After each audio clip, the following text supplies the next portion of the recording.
A paz do Senhor, povo de Deus. Eu sou o Tony Pinho, do canal Bíblia para o Cotidiano. Estou aqui para continuar com as gravações das nossas aulas, da Escola Bíblica Dominical, da editora Betel Dominical, que nesse terceiro trimestre está falando sobre a relevância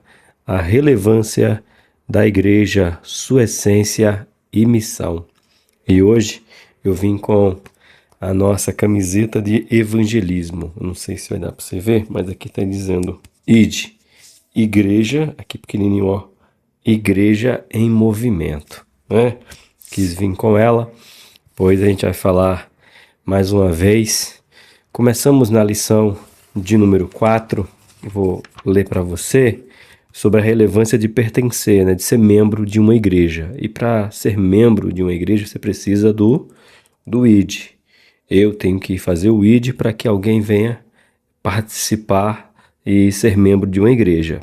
E agora nós vamos falar sobre a relevância ou a importância de congregar em uma igreja local para fortalecer a fé e a caminhada. É na igreja que nós encontramos e fortalecemos cada vez mais o nosso vínculo com Deus e com nossos irmãos. Porque não existe igreja sem membros, né? Nós nos tornamos igreja porque pertencemos a um só corpo, que é o corpo de Cristo.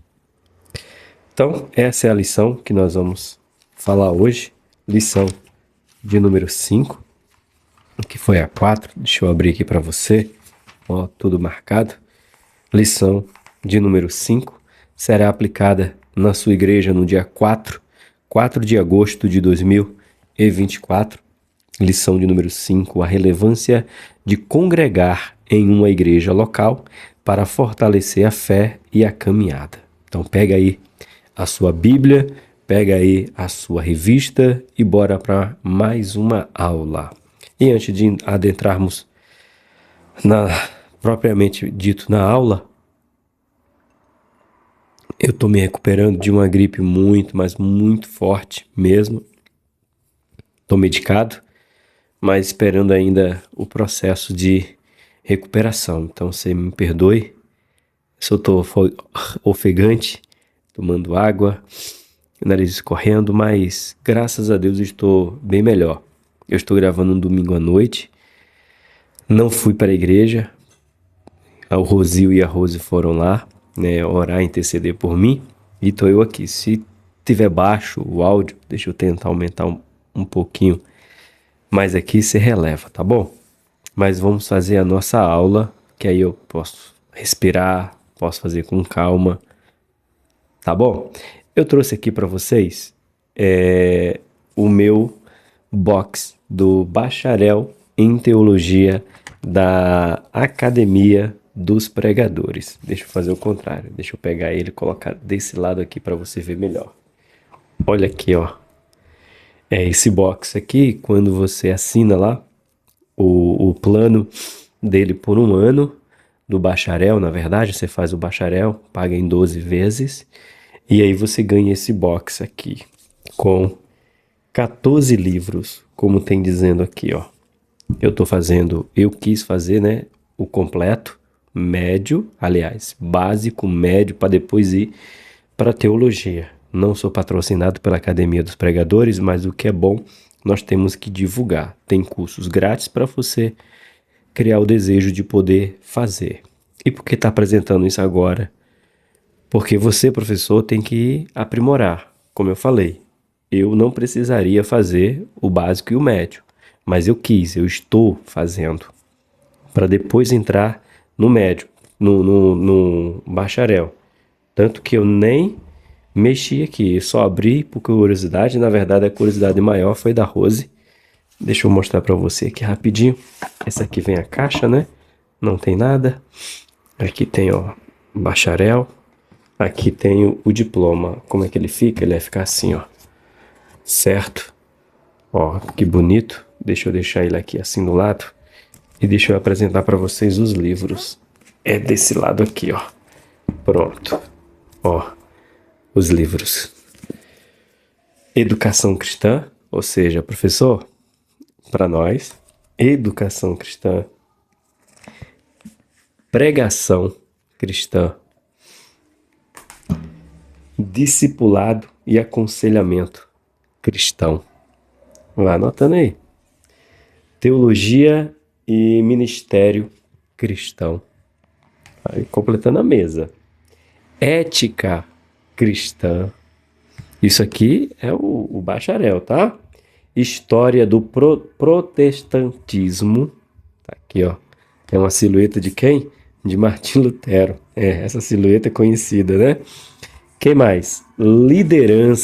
Liderança cristã. Tá aqui. Teologia básica do Antigo Testamento. Aí você fala, professor, tudo isso, ixi, muito mais. Doutrina e religião. Tá aí, ó, doutrina e religião. Tipologia e símbolos da Bíblia. Olha aí. Que mais? Filosofia da religião. Filosofia da religião. Culto cristão e liturgia. Para entender, será que nossos cultos está sendo um culto cristão, né, na sua liturgia? Não poderia deixar de ser, né, teologia pentecostal, porque nós somos assembleanos e acreditamos no Pentecoste. É desse jeito. E teologia básica do Novo Testamento. Esse aqui é o número 1, né? Foi o contrário, eu fui do último para o primeiro. Perdão, o mais importante é vocês verem. A Rose disse que foi folhear, procurar, e disse, marido do céu, tem que fazer tudo, né? Porque eu não entendi nada. Se pegar aleatório, irmãos, a gente acaba não entendendo, não é porque foi a Rose, não. É porque se a gente for pegar para ler aleatório, e eu já falei isso para vocês aqui uma vez, e eu creio que vocês lembram. Lembra que eu falei para você? Existem livros que é para você ler, existe livro que é para você estudar, existe livro de pesquisa. Então, são três tipos de livro diferentes que você tem que ter na sua prateleira. Deixa eu tentar organizar aqui. Acho que é assim mesmo. Livro que você lê, livro que você estuda. Isso. Vamos, você estava aqui, moço. Isso. Aí, vamos, entra aí. Encaixe. Pronto. É isso aí. Do 1 ao 14. Certo? Aí, ó. Para você. Como falei, existe livro. Eu recebo também minha carteirinha de estudante aqui, ó. Não vai poder mostrar por causa dos dados, né? Deixa eu ver se aqui dá para mostrar. Dá sim. Carteirinha de estudante. Válido por 3 anos. Eu tenho 3 anos para concluir esse curso de bacharel. Por isso que eu preferi fazer primeiro o básico e o médio, para depois eu vir para o bacharel. Já que eu tenho 3 anos para me formar, então eu prefiro fazer o básico, o médio, e depois, só depois, daqui a 2 anos, mais ou menos, 1 ano e um pouquinho, é que eu vou mexer naquilo ali. Não vou mexer nisso aí agora, não. Eu vou na escadinha, eu vou querer relembrar tudo. Já estou fazendo bibliologia, já estou terminando o módulo de bibliologia no curso básico, tá bom? Professor, 10 minutos falando sobre isso, sim. A educação cristã, irmãos, nunca foi tão precária como agora. O número de alunos na nossa escola dominical tem diminuído drasticamente. Tem caído. E eu tenho visto 2 problemas. O primeiro problema, falta de preparo dos professores. E o segundo problema, professores achando que está dando aula para uma faculdade. A gente tem 2 polos. Professores muito despreparados e do outro lado um professor que pegou um material como esse, da Academia dos Pregadores, e acha que já está dando aula para uma turma de faculdade. Esquecendo que nas nossas igrejas tem pessoas, 99% são pessoas que nunca frequentaram uma sala teológica. Então nós, como professores, não podemos tratar esses alunos como alunos de um curso de teologia. Nós temos que tratar ele como alunos de escola bíblica, que muitas vezes eles não vão entender o que é a palavra hermenêutica, exegese, homilética. Ele não vai saber o que é uma oratória. Ele não vai saber o que é paracleto, armatiologia. E tem professores querendo usar essas palavras na escola bíblica, sendo que o seu público, a maioria, repito, 99% nunca passou por uma sala de teologia. Então as pessoas têm dito para mim, eu quero deixar registrado, do mesmo jeito que tem professores despreparados, tem professores que estão ministrando para pessoas que não têm o grau de conhecimento dele e eles acham que ele tem que falar a palavra em grego, aramaico, para mostrar que sabe. E o povo está dizendo, não entendi nada. Eu te pergunto, seja sincero você, professor. Seja sincero. Se você está num lugar, numa aula de alguém que está falando sobre ciência quântica, você não entende quanto tempo você vai demorar com esse curso? Cara, física astronáutica, que eu não sei nem se o termo correto é esse. Não entendo. É cansativo.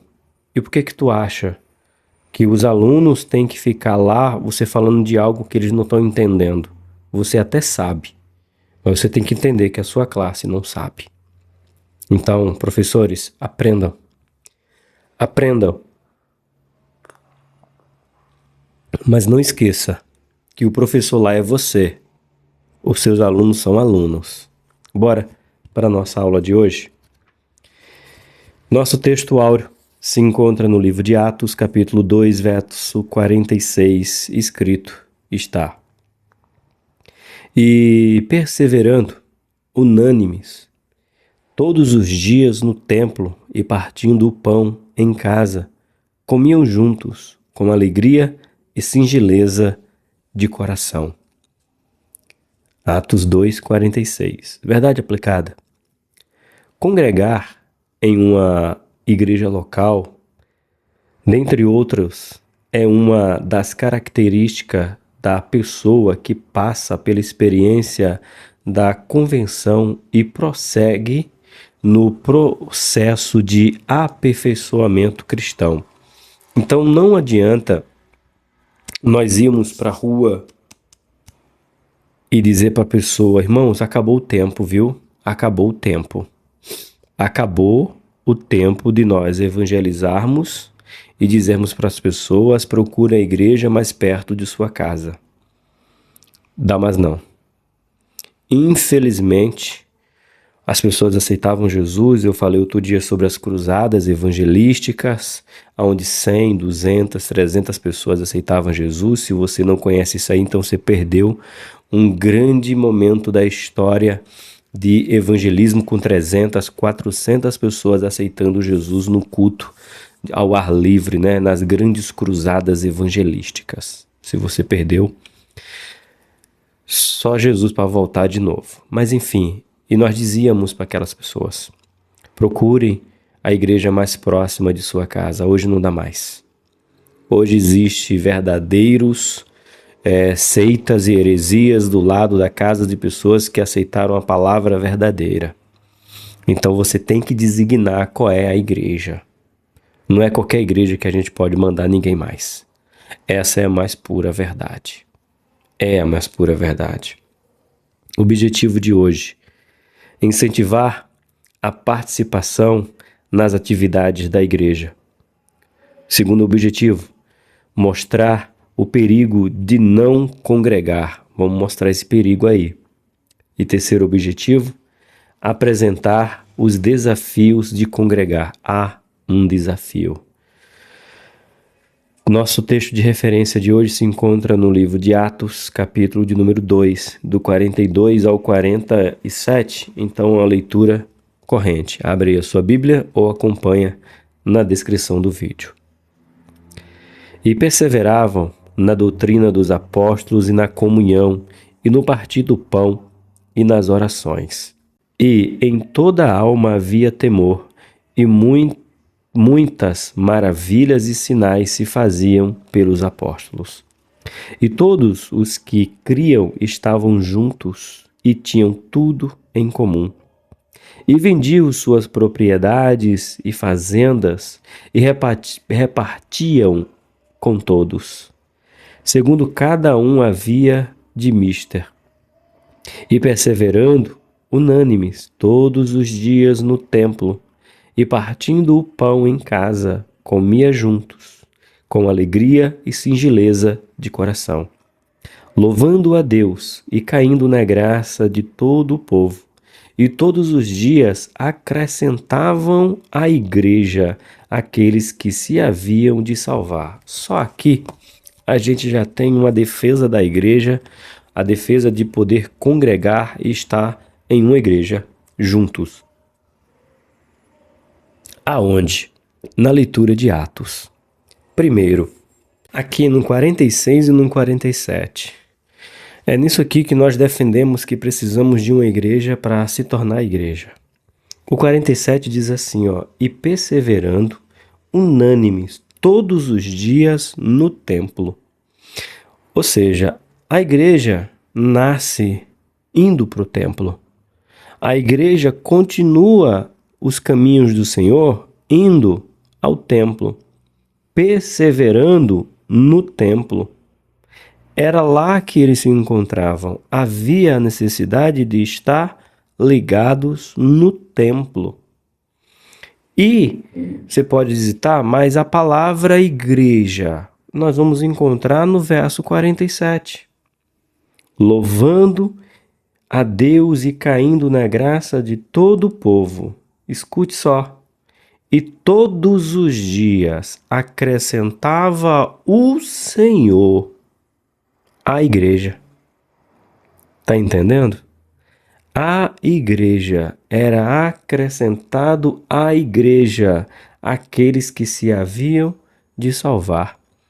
Então há uma necessidade, temos respaldos bíblicos, sim, para que possamos estar ligados a uma igreja e ser membro dela e trabalhar nela. Olha o ID, para que o reino de Deus venha a crescer para a honra e glória dele. E no sugerido dessa lição 225, 243, 253, motivo de oração.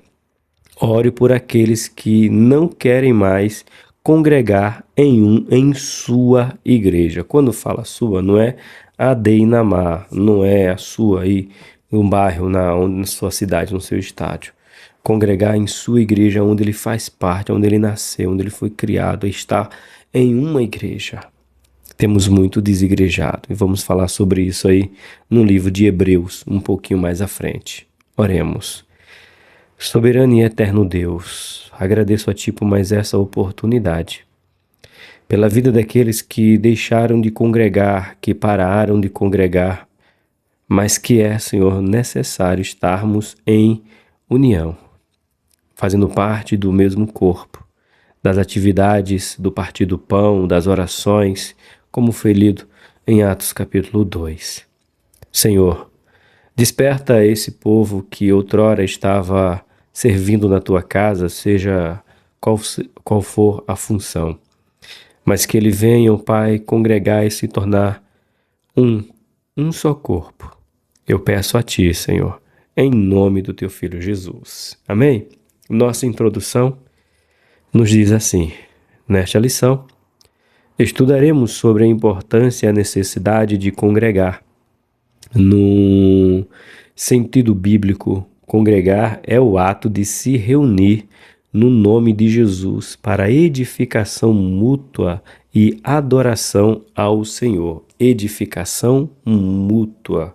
Já falei em outra aula. Eu falo em línguas, você interpreta. Você interpretando o que eu estou falando edifica a mim, a você e quem nos ouve. É desse jeito. Ponto de número 1. É necessário congregar. A reunião local do povo de Deus sempre foi essencial, principalmente para seu crescimento espiritual. Isto pode ser notado no Antigo Testamento, como no Novo Testamento, nos dias atuais, né? Ele vai fazer três dispensações. A dispensação do Antigo Testamento, a dispensação do Novo Testamento, que foi a igreja primitiva, e hoje. Todos eles tinham dinâmicas diferentes de, vamos dizer assim, não de culto. O culto também, mas não quero me atentar a isso aí. Quero me atentar ao templo, à igreja. No tempo, ele vai falar aqui no ponto 1.1, no Antigo Testamento nós tínhamos o templo ou a tenda. No Novo Testamento nós tínhamos o templo ainda, diferente do Antigo Testamento, mas existia o templo ainda. Jesus ia ao templo, Jesus aos 12 anos estava no templo, enfim. Isso é fato, porque o templo foi destruído somente no ano 70 depois de Cristo. Então, Cristo foi ao templo. Então, não tem como dizer que a gente não pode, eu não tenho tempo pra gente ir. Não entendo o que é isso aí da cabeça desses irmãos, não, de verdade. E havia as congregações, que podemos chamá-los do antigo, na igreja primitiva, de sinagogas. Ou seja, sinagoga hoje é que as pessoas, irmãos, tomaram algumas palavras para si e crente não quer usar. Lembra que eu já falei do incenso? Quem criou o incenso foi Deus. Quem estabeleceu o incenso foi Deus. Livro de Êxodo. Tem um incensário dentro do santo. E é justamente o que divide o santo do lugar santíssimo. É o incensário. Só que aí outras religiões tomaram os incensos para si e muitos crentes, se eu perguntar para você, diz assim, você já acendeu incenso em sua casa? Deus me livre, ainda faz assim, ó, o sinal da cruz, Deus me livre. Deus me livre, ainda, né? Vixe Maria do céu, não, eu sou crente, pastor, ainda fala bem assim, né? Usa todos os trejeitos, secretismo total e não sabe, na verdade, não esquece não sabe que incenso foi criado por Deus para ser colocado dentro do tabernáculo que representa a minha e a sua oração. Então não precisa usar incenso hoje, não precisa. Mas existe quem criou incenso foi o Deus. Isso você tem que saber. Isso é fato. Então, se um irmão gosta de incenso aromático dentro de sua casa, apresentando a Deus, qual é o problema? Você está entendendo? Então, você tem que, pelo amor de Deus, irmão, divide os negócios aí. Lê a Bíblia, né? Pelo menos. Tá lá o incensário. Nós não precisamos de incensário, de incenso mais, porque o incenso representava nossas orações. E hoje nós temos acesso livre. Mas para te contar historicamente quem criou o incenso. Como eu estava falando, da sinagoga. Quando eu falo assim, sinagoga, o que você pensa? Islã. Oriente Médio, o pessoal do Islã, a sinagoga está crescendo no Brasil. Irmão, Jesus frequentava as sinagogas. Os apóstolos frequentavam as sinagogas. Era um nome dado que você pode chamar hoje para você entender. Não que é a mesma coisa em nome, mas em aspecto de cultural. É a mesma coisa de uma congregação. Na sua cidade não tem a sede, que nós chamamos de sede? Eu tenho a nossa sede aqui, que é a Tabuão. Fica na Avenida Tabuão, onde fica o nosso pastor Osés, que é o pastor presidente do campo do Adebrais São Bernardo do Campo. Aqui é a nossa sede. E temos a congregação da Deinamar, que é onde eu congrego. A Deinamar, pastor Daniel Conrado. Ali é a sinagoga. Ali é o que tem um templo central e tem as congregações, ou seria a sinagoga, templos menores. Então, irmão, ensina isso pro povo. Se você explicar direitinho, professor, eles vão entender que você sabe, mas você fez questão de explicar detalhado para ele o que significa. Ser simples não é sinônimo de não ser profundo, entendeu? Então, existia as sinagogas que era frequentado. E aí vem as nossas igrejas, congregações gigantes, os templos, megas templos aí, as churches.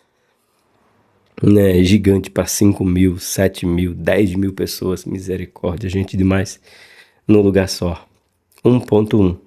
No Antigo Testamento, eu já li para você, né, se nós abrirmos aqui o livro de Êxodo, capítulo 40, vamos ver, segundo Crônicas, capítulo 7, também vamos ver que existia um lugar chamado de templo, aliás, primeiro de tenda e depois do templo. Tenda foi primeiro em Êxodo capítulo 20. Vou ler um pouquinho para você aqui, ó.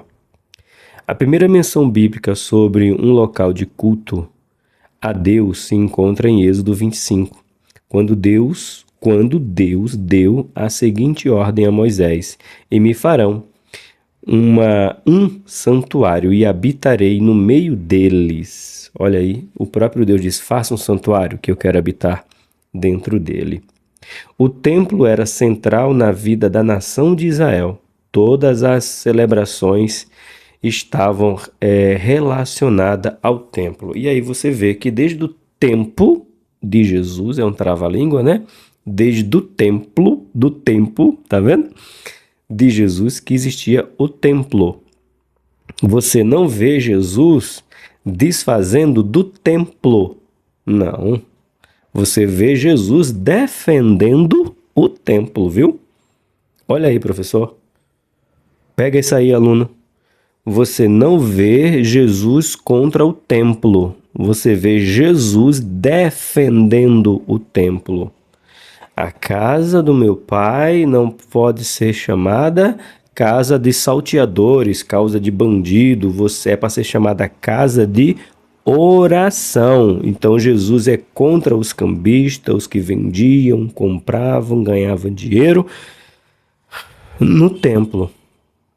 Ele não foi contra o templo. Fica aí. Em Israel, você pega a história, uma muito conhecida, somente uma. A Eucana e Ana e Penina e os meninos, né, de Penina, depois foi as meninas de Ana, subiam ao templo anualmente para oferecer sacrifício ao Senhor. Na divisão das 10 tribos para as 12, eu sempre me confundo quem é do norte e quem é do sul, mas enfim. Um dos reinos, gente, fugiu da mente agora. Ele disse: olha, vamos criar um templo aqui para que o povo não saia daqui e vá adorar no templo de lá. Ô, gente, é a turma do sul ou a turma do norte agora? Agora fugiu. Fugiu agora, deu um chute na cabeça. Mas enfim, eles criaram um templo paralelo para que o povo dividido não fosse adorar no templo. E foi aí onde Samaria ficou vista pelos seus irmãos judeus, que são irmãos, com maus olhos, porque criaram um templo para eles próprios, né? Não era um templo que foi ideia de Deus, foi ideia deles para o povo não ter que ir a Jerusalém para adorar.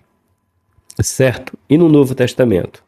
No Novo Testamento, no ponto 1.2, diz assim: embora os templos oficialmente tenham surgido no 3º século depois de Cristo, relato bíblico nos leva a entender que a igreja se reunia fora da sinagoga, está vendo? Ó? Fora da sinagoga. Dentro da sinagoga porque era expulso e se reuniam em outro lugar.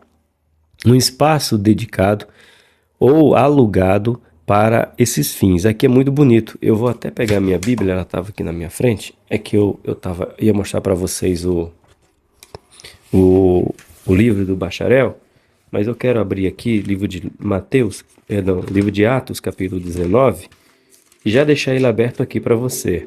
Eu quero ler um negócio muito interessante para você, e muitos de nós, eu tenho certeza que muitos nem professores se atentaram a isso aqui, ó. Eu vou ler com você aqui o texto e a gente vai ler. Deixa já aberto aqui, ó.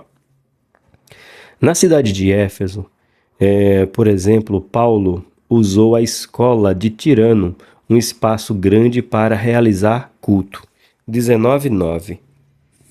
Mas como alguns dele se endureceram e não obedeceram, falando mal do caminho presente, a multidão retirou-se deles e separou os discípulos. disputando todos os dias na escola, olha só, todos os dias na escola de um certo tirano. Ou seja, Paulo tinha essa oportunidade de poder ter um espaço alugado grande para poder falar da palavra de Deus, a escola de Tirano. E aqui a gente tem, né, um período muito grande de ser, vamos dizer assim, um templo, um espaço alugado, uma igreja alugada. Olha o versículo 10.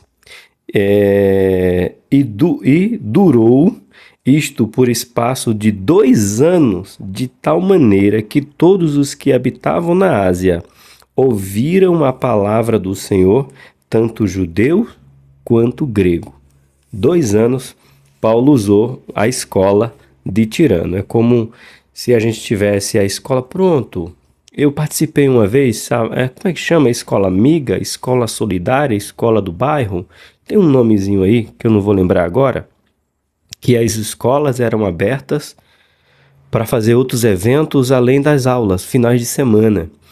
E é como se a igreja, né, aqui, como não, é isso aqui mesmo, é isso aqui, mais ou menos não, é isso aqui. Aproveitava que os alunos, final de semana, pegava a igreja, ia lá e pedia o espaço da igreja, da escola, perdão, para poder fazer de culto.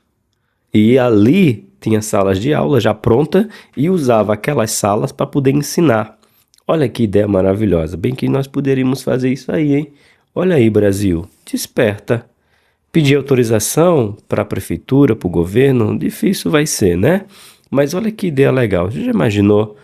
Meu Deus, por que eu não pensei nisso antes? Nunca pensei isso. Jesus, obrigado, tu és maravilhoso. Você já imaginou a gente pegar uma escola aqui perto da minha casa, perto, Pedro Madog, eu sempre esqueço o sobrenome, mas é o Pedro, que chama de Pedro. Tem uma escola que o Rosil estudou, os últimos anos dele. E lá tem um pátio, porque é onde a gente vota. Eu e a Rose vota lá, é verdade. É aquele pátio ali para a gente poder fazer o culto, mas pegar a sala que já está pronta e fazer sala de criança, de adolescente, de jovem, sala para aconselhamento de casais. Meu Deus, olha só, um sábado inteiro pegar aquela escola e fazer ela de igreja. Tratamento espiritual para aquela comunidade. E depois terminou, lógico, tem que ter uma mão de obra muito boa para a gente pegar e limpar, organizar e deixar uns folhetinhos lá, né? Uma literatura. Vai que na segunda-feira essa garotada aceita Jesus e a gente ora pelaquela escola lá dentro. Que é isso, hein, Paulo? Tá aí, ó. Você já leu isso aqui? Que Paulo usava o espaço de uma escola chamada do Tirano. Tirano não é que ele era tirano não, tá, irmão? Era o nome do cidadão. Vigia aí. Não vai misturar uma coisa com a outra, não. Atos 19, 9 e 10. É desse jeito, certo? E nos dias atuais, como é que a gente pode trazer para os nossos dias atuais? Nos nossos dias atuais, a gente pode trazer aqui assim, ó. Apesar de estarmos precisando uma considerável crescente no número de desigrejados, ou seja, aqueles crentes que dizem, precisar frequentar uma igreja para expressar sua fé. O fato é que este movimento constitui um desvio da verdadeira comunhão cristã, pois é impossível viver a plenitude da vida devocional sem a prática do amor fraternal e do ensinamento de pertencimento. Em Efésios 2,19, o apóstolo chama a igreja de família de Deus. É mesmo, família de Deus. Efésios, capítulo número 2,19. Aqui, ó. Assim que já não sois estrangeiros, nem forasteiros, mas co-cidadãos dos santos e da família de Deus. Olha aí Você é família, registrado, né? Portanto, a igreja nos dias atuais não pode deixar de promover a verdadeira adoração e pregação do evangelho, bem como o companheirismo e a integração entre os seus membros. Isto é cumprir a sua vocação como corpo de Cristo aqui na Terra.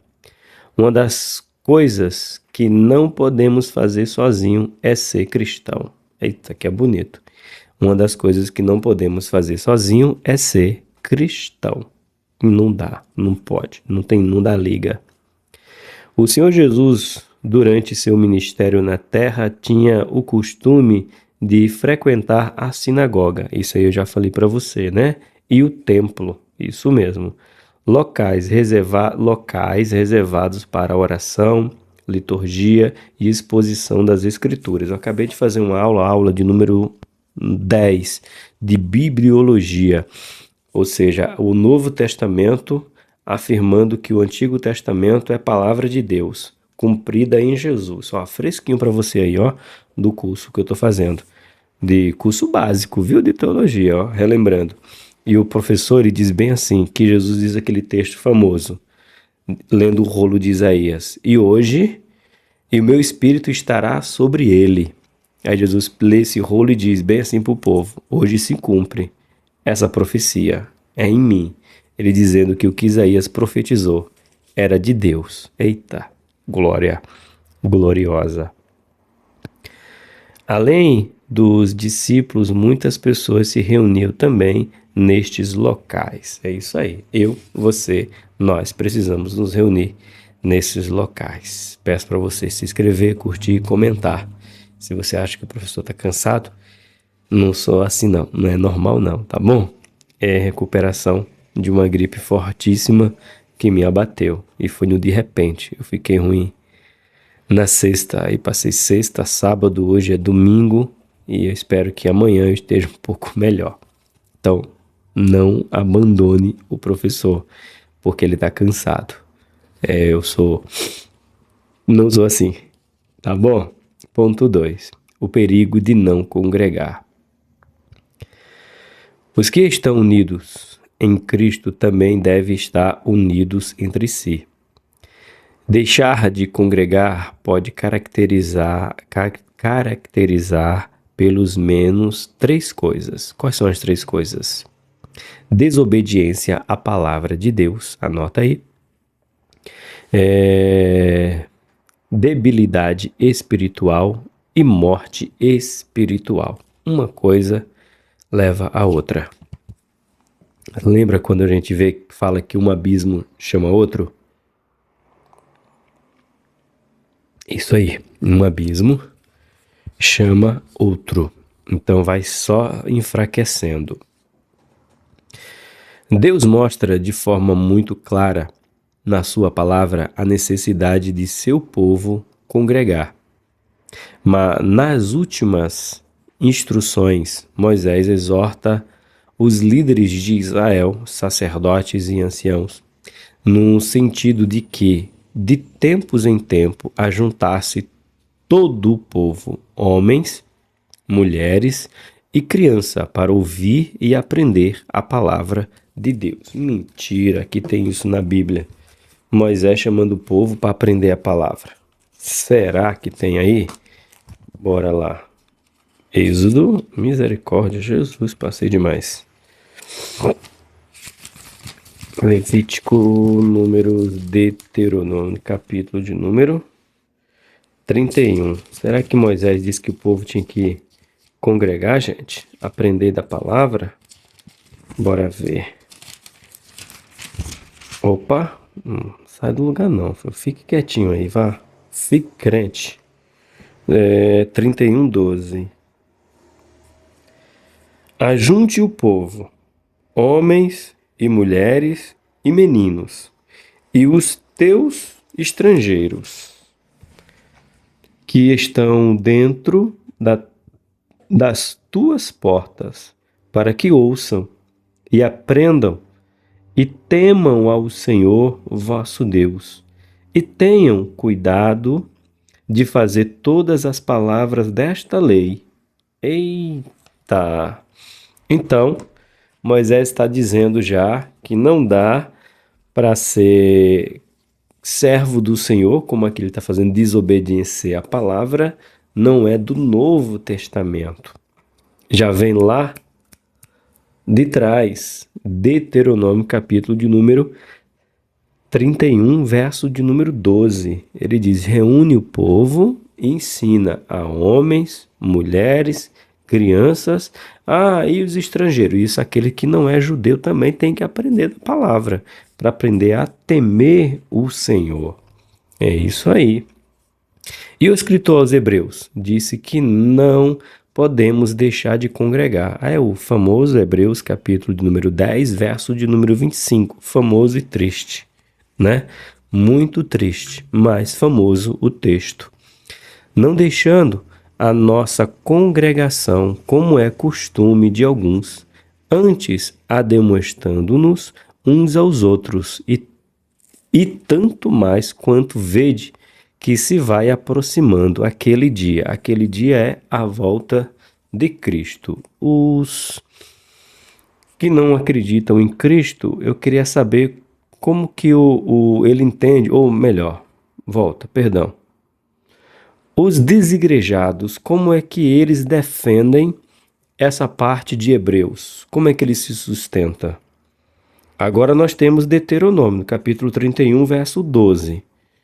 Deus já dizendo para Moisés, Moisés já dizendo para o povo, e o povo ouvindo, homens, mulheres e crianças e estrangeiros. Agora a gente tem o Hebreus dizendo, não deixemos de congregar. Agora, como que eu congrego sozinho?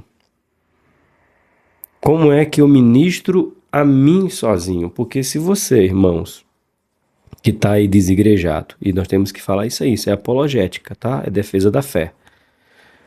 Dizer assim, não, eu congrego sozinho, tá? Me explica como é que você congrega. Eu leio a Bíblia sozinho, eu canto louvores sozinho. Opa! Como assim você canta louvor sozinho? Eu ponho aí um louvor e canto. Pode não. Pode não, crente. Não, mas eu posso. Pode não. Você só vai poder cantar louvores que você fez. Porque se você está cantando o louvor que alguém fez, então você está concordando ou congregando com quem fez o louvor. Gabriela Rocha? É que a sarça pegou fogo e não se consumiu. Pronto. Então você já está concordando com a Gabriela Rocha. Então você já está querendo congregar com ela? Pode não. E eu assisto pregação. Eu assisto a aula do professor Tony. Pode não. Pode não. Se você é desigrejado, então você não pode estar assistindo vídeo de pregação, vídeo de aula, porque você está usufruindo do congregar de outra pessoa. Eu tenho uma igreja, AD, Inamar, Adebra e São Bernardo do Campo. Então você está usufruindo da minha comunhão para ficar em casa? Não, irmão, faz isso não. Então, já que você gosta das minhas aulas, isso aqui é um exemplo, tá, irmão? Vem assistir minha aula ao vivo, Vem congregar comigo, AD Inamar, aqui em Diadema, São Paulo. Aí, sabe a frase melhor que eu vi foi do Hernandes Dias Lopes. Gosto do Hernandes Dias Lopes, né? Um reformado pentecostal é o Hernandes Dias Lopes. Ele diz bem assim, quem não congrega é porque acha que a igreja... Aliás, a igreja não é tão boa quanto ele. Então ele prefere ficar fora, porque ele é muito melhor do que uma congregação. Muito melhor do que os irmãos que lá estão. Então ele prefere não congregar. É isso aí, egoísmo, tá? Mas congregar já está escrito, né? A minha Rose disse sempre, marido, a Bíblia nunca vai dizer. Eu disse, minha mulher, aprendi. A Bíblia nunca vai dizer nada. Aprende, professores. A Bíblia já disse Quem vai dizer, talvez não saiba o que vai dizer, mas a Bíblia está dizendo, a Bíblia já disse, escrito está. Entendeu? 2.2 Debilidade espiritual. A saúde espiritual do crente pode ser facilmente aferida pelo apreço que ele tem pela casa de Deus. Normalmente, quando um crente esfria na fé, a primeira coisa que ele deixa de fazer é congregar. É o primeiro. O irmão sumiu da igreja? Tá ficando frio. Vai lá, irmão. Vai lá antes que essa brasa se apague. Vai. É assim mesmo. Negligenciar as reuniões da igreja local é um primeiro passo visível da apostasia, negar a fé. Pois quem deixa de congregar facilmente cai da fé. Eita, essa frase cai da fé é mais por reformado, né? Caído da fé, caído da graça. Nos dias atuais, muitos crentes, por qualquer motivo, têm deixado de congregar e não têm tido mais a alegria de estar no templo para cultuar ao Senhor e ser edificado pela comunhão com os seus irmãos em Cristo. O culto no templo é bíblico e relevante. Isso aí a gente já falou, né, irmão? Já está provado. Jesus ia ao templo. Quem é o teu maior exemplo? Não é Cristo? Pois bem, Cristo ia ao templo. Cristo foi contra o templo? Não foi. Ele foi contra os cambistas vendendo no templo. Ele preservou o templo. Ponto. Jesus ia nas sinagogas, nas congregações, para facilitar a linguagem? Ia. E fazia milagre lá? Muitos milagres. Os apóstolos também ia. Muitos deles, toda hora estava lá, na sinagoga do judeu, e estava lá, no sábado seguinte estava lá, diversos textos. E precisava de um lugar para ensinar o povo? Precisava. Foi a escola de Tirano, do qual a gente leu em Atos capítulo 19, verso de número 2, verso de número 9 e 10. Olha, a memória ainda tá boa, né? Também acabei de ler, misericórdia. E ainda a memória tá boa, mas eu ainda vou conferir se é isso mesmo. É isso mesmo, Atos 19, 9 e 10. Certo? Então, infelizmente, o seu argumento, falem para eles, né? Que o seu argumento de ficar congregando em casa não é de Deus. Não é. 2.3, morte espiritual. Terrível, mas uma realidade para os nossos dias.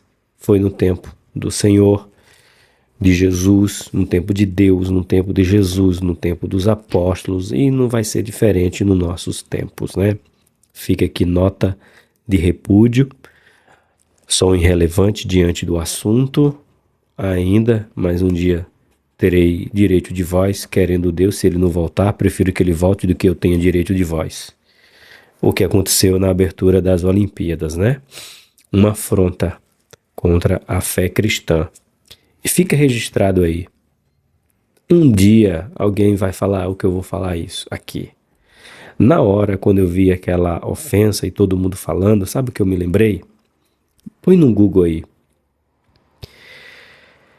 Seguidores de Alá entram no jornal francês La France e matam 4 jornalistas e mais 2 cidadãos, se eu não me engano, cidadãos, em França. Por que isso? Porque eles fizeram uma charge dizendo que Maomé era gay. E os defensores de Maomé saíram do seu país e foram para a França matar os 2 que faz charges, que eu não sei, chargistas, não sei se a palavra é essa. Professor, o que você está dizendo? Na minha terra, Pernambuco, tem um ditado muito conhecido de todo mundo. Formiga sabe a roça que rói. Por que que na abertura da Copa, das Olimpíadas agora, eles não colocaram Maomé como um homossexual, um travesti, um transexual? Por que que eles não colocaram?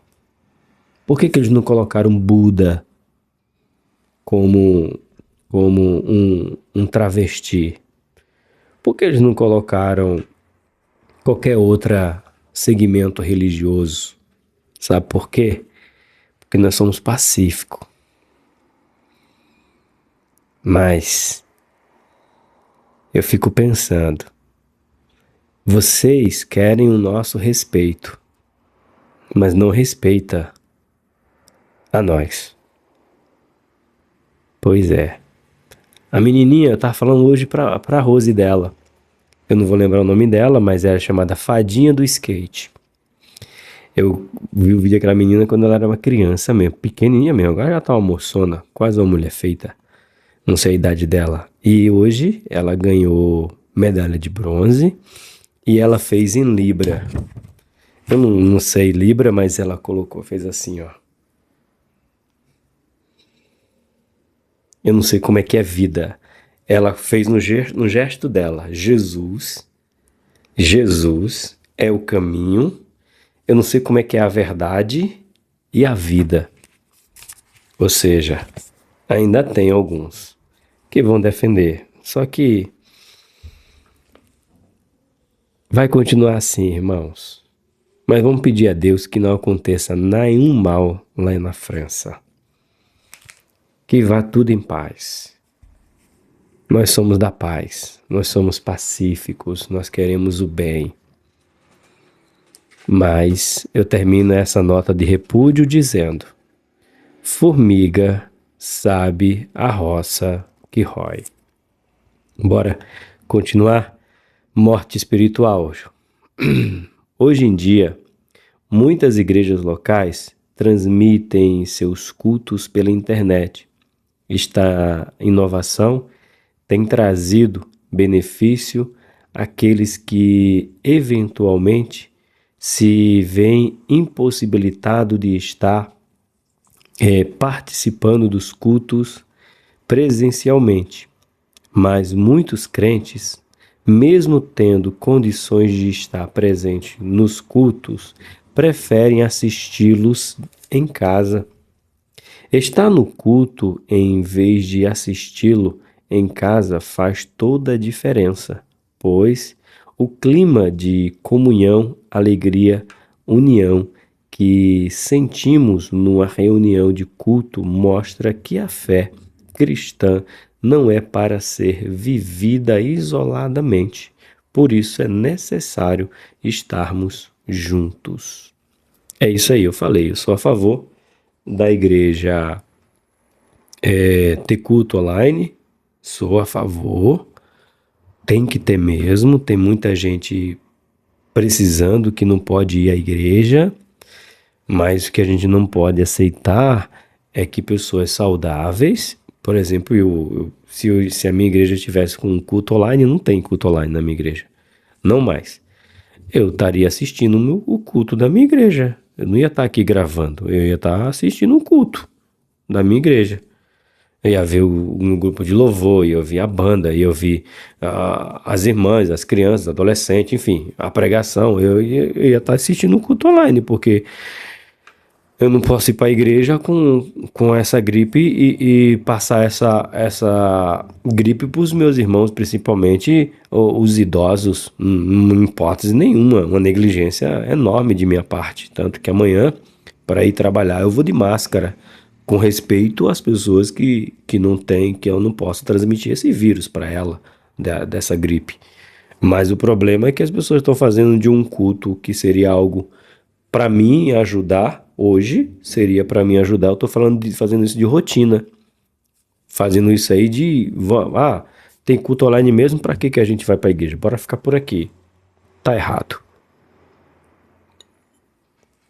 Certo, está errado. Temos que congregar. Continuando. A seguinte ilustração nos ajuda a entender o quanto é perigoso deixar de congregar. Se tirarmos uma brasa do fogo, o que acontece com ela? Uma pergunta. Certamente ela permanecerá acesa por um pouco, mas com o passar do tempo ela vai se esfriando e apagará.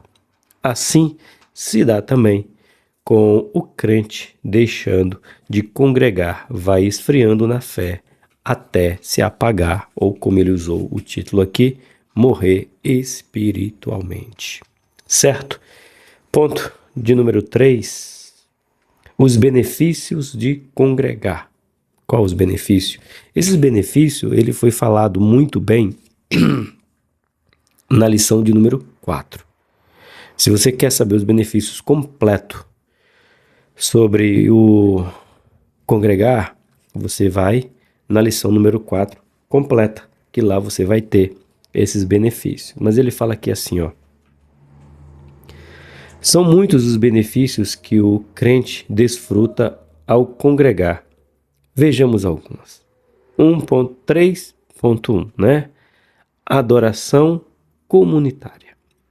Quando nos encontramos com o Evangelho e o recebemos, é sempre através de contato com outras pessoas, criando um elo para que possamos, por essa vez, partilhar. Portanto, nossa fé se desenvolve dentro de um contexto comunitário, tornando a experiência da fé puramente individual. Embora a adoração possa correr de maneira individual, é a necessidade de agruparmos para a adoração a Deus é fundamental. Isso é ecoado pelo salmista no Salmo 122. Bora ler. Salmos de número 122. O que foi, Ninoca? Quem tá chegando aí? É o Neto que tá chegando aí? Quem que tá chegando aí? Ninoca é, é o nosso cachorro de casa. O povo bate no portão, ela já levanta a orelha. Não é, Noquinha? Então, uma cachorra gata? É? Uma cachorrinha gata? É tu? Salmo 122. Alegrei-me quando me disseram, vamos à casa do Senhor. Os nossos pés estão dentro das tuas portas, ó Jerusalém. Jerusalém está edificada como uma cidade bem sólida, aonde sobem as tribos do Senhor, como testemunho de Israel, para darem graças ao nome do Senhor. Pois ali estão os tronos de juízo, os tronos da casa de Davi. Orai pela paz de Jerusalém, prosperarão aqueles que te amam. Haja paz dentro dos teus muros e prosperidade dentro dos teus palácios. Por causa dos meus irmãos e amigos, direi, haja paz em ti. Por causa da casa do Senhor, nosso Deus, buscarei o teu bem. Ou seja, um louvor coletivo, amigos, irmãos, cidade, tribo, todo mundo em comum. É um benefício estarmos junto e misturado. Continuando, 3.2, edificação mútua. Eu já falei sobre essa edificação mútua, né? Mas eu vou ler o texto escrito aqui. A edificação mútua dos membros da igreja ocorre por meio da comunhão do ensino bíblico, da adoração, do exercício dos dons espirituais e ministeriais. E isso acontece quando estamos juntos. O apóstolo Paulo, quando quis mostrar a relevância da igreja na sua dimensão coletiva, usou a metáfora do corpo para dizer que é um espaço físico que a igreja local, como corpo de Cristo, se revela, e os relacionamentos e comunhão entre os seus membros se consolidam. É um só corpo, né? É desse jeito. Isoladamente, não somos igreja. Tanto é verdade assim que a igreja, que a palavra grega eclésia, de onde deriva igreja, sempre que aparece no Novo Testamento, empregada para se referir a uma assembleia de pessoas. E na maioria das vezes, as reuniões destes para adorar e servir ao Senhor. Quando fala aqui de assembleia, não é Assembleia de Deus não, viu, irmão? A Assembleia de Deus criou, vê o nome da Assembleia no sentido de Assembleia é uma reunião, né? E a gente às vezes tem que explicar, porque quando a gente fala assim, a Igreja Universal é que prevalece. Aí tem irmão que pensa, tá falando a Igreja Universal lá do Edir Macedo? Não, irmão, é a Igreja Universal, né? Porque, irmão, Deus é amor. Aí, tá falando do Davi Miranda. Não, é frase de Deus, está falando do amor de Deus. Então, são nomes que a gente tem que parar para falar. Então, quando fala que eclésia representa como assembleia, assembleia nada mais é que uma reunião, um lugar de reunião. Por exemplo, a Assembleia Legislativa do Brasil, apesar que lá não tem muito Deus não, né? Mas tudo bem. Não tá bem não, desculpa. Não, não tá bem não. Se não tem Deus, não tá bom, né? A Assembleia. Assembleia lá do Congresso, Assembleia do Senado, Assembleia, enfim. É uma Assembleia. É a Assembleia de Deus, Madureira. É a Assembleia de Deus do Belém. É a Assembleia de Deus de Missão. É a Assembleia de Deus, seja qual é o sobrenome que você usa. Eu gosto de falar assim. Deixa eu tomar água, peraí.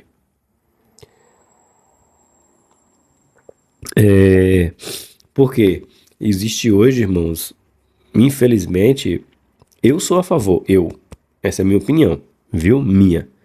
Se não quiser, não precisa ficar com raiva de mim, não. Eu acho que as Assembleias de Deus devia patentear um nome. Igual, você não vê uma... Agora sim, vou falar do Universal, do Reino de Deus, falando da Edir Macedo. Você não vê Universal Shalom Adonai. Universal Inamar. Você não vê. Universal é uma só. Por que outra igreja não pode usar o nome universal? Porque Edir Macedo patenteou o nome. É de direito único e exclusivo dele. Pode existir outro universal? Até pode. Só que se for descoberta, ela vai ter que mudar o nome, mudar. Porque só quem pode usar o nome universal é o Edir Macedo, porque ele fez bonitinho. Já a Assembleia de Deus, ela não pode fazer isso. Ela perdeu, se tornou de domínio público. Isso, achei a frase. O nome Assembleia de Deus se tornou domínio público. Então eu sou a favor que deveria existir uma única Assembleia de Deus. Sim. E qual seria a sua opinião? Madureira ou Belém? Nenhuma das duas. Deveria ser Assembleia de Deus Belém do Pará, de onde foi que ela nasceu. A fundação dela, de lá, com Daniel Berg e Gunnar Ving. A Igreja Mãe, Assembleia de Deus Belém do Pará. Igreja ali, pronto. Nenhuma outra igreja poderia usar o nome Assembleia, nem Tabuão, nem Madureira, nem Assembleia de Deus Madureira, nem Assembleia de Deus Missão, nem Assembleia de Deus do Belém. Nenhuma. Belém eu falo geral, porque a gente tem Belém aqui. Que foi? Não pode dar atenção pra tu agora não. Vê? Deixa eu terminar aqui. Tá bom? Tu fica quietinha? Fica? Tu fica quietinha aí? Não, moço, não pode. Deixa eu terminar de gravar. Tá terminando já. Vê? Só um pouquinho. Então, eu sou a favor que tinha que ser patenteado, mas virou domínio público. Então, que nós possamos entender que a Assembleia dos Crentes é uma reunião que nós temos em comum, ok? Ensina isso aí para o povo para não confundir, que eclésia, que significa igreja, é uma assembleia, uma reunião, um culto que fazemos, e não o nome da igreja, Assembleia de Deus, certo? Saúde espiritual. Congregar faz bem para a saúde espiritual do crente e a saúde espiritual tem reflexo na vida da pessoa como um todo. Isso aqui é importantíssimo. Parabéns para o professor Josué. Entretanto, é importante frisar que não basta congregar, devemos fazê-lo, isso mesmo, de maneira certa. É muito importante estarmos atentos ao como estamos procedendo nas nossas reuniões de culto, a fim de não incorrermos no erro dos crentes da igreja de Coríntios, que, segundo Paulo, quando se reunia conforme os bons crentes devem fazê-lo. Essa reunião os pioravam ao invés de melhorar sua vida. Aqui é a leitura da ceia, irmão. Olha que Paulo está dizendo na leitura da ceia. Vocês não se reúnem para melhor. Vocês se reúnem para pior. Eita. Agora eu fico pensando, crente, como